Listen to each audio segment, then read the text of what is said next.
तो गाइज आज हम लोगों को पढ़ना है इंट्रोगेटिव एडजेक्टिव के बारे में। तो आइए देखते हैं इसका definition. What, which and whose when they are used with nouns to ask questions are called interrogative adjectives. तो गाइज मैं आपको बता रहा था कि जब व्हाट, व्हिच और हुज का प्रयोग नाउन के साथ प्रश्न पूछने के लिए, प्रश्न करने के लिए किया जाता है, तब ये व्हाट, व्हिच और हुज इंट्रोगेटिव एडजेक्टिव कहलाते हैं।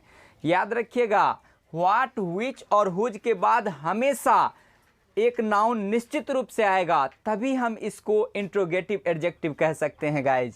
जैसे आइए एग्जाम्पल से समझते हैं।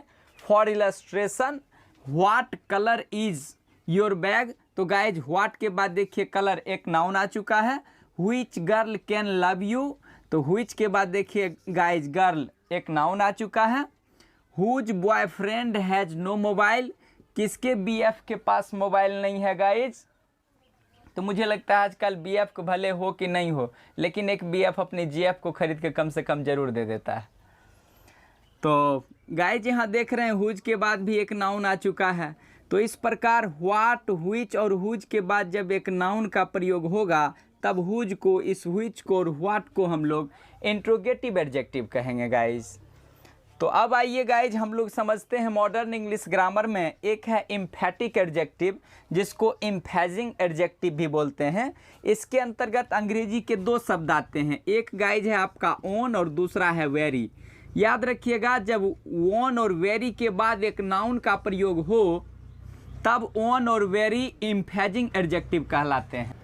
तो याद रखिएगा गाइज, जब ऑन और वेरी के बाद एक नाउन का प्रयोग हो, तब ऑन और वेरी एम्फेजिंग एडजेक्टिव कहलाते हैं।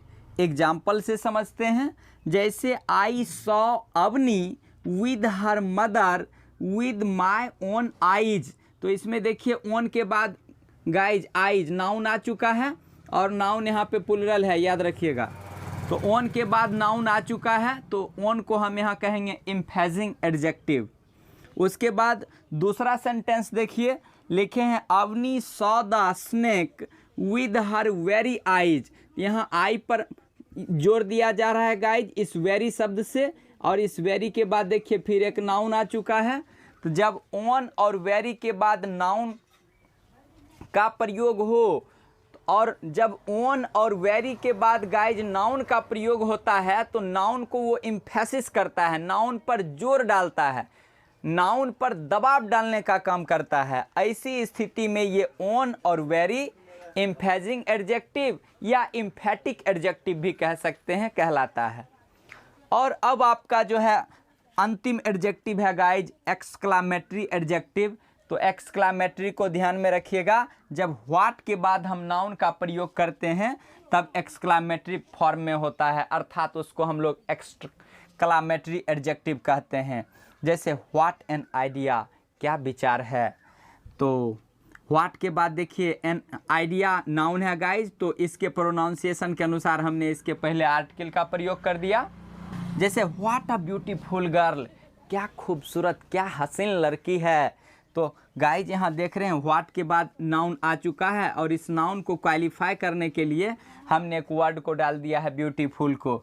और आपको पता है कि गर्ल यहाँ सिंगुलर काउंटेबल नाउन है, और आप जानते हैं कि सिंगुलर काउंटेबल नाउन को जब कोई एडजेक्टिव क्वालिफाई करता है, तो उसके पहले आर्टिकल का प्रयोग होता है, इसीलिए हमने यहाँ आर्टिकल ए का इस्तेमाल किया है। तो गाइज आशा करते हैं कि आप इंट्रोगेटिव, एम्फेजिंग और एक्सक्लामेटरी तीनों एडजेक्टिव समझ गए होंगे। Thanks for watching this video.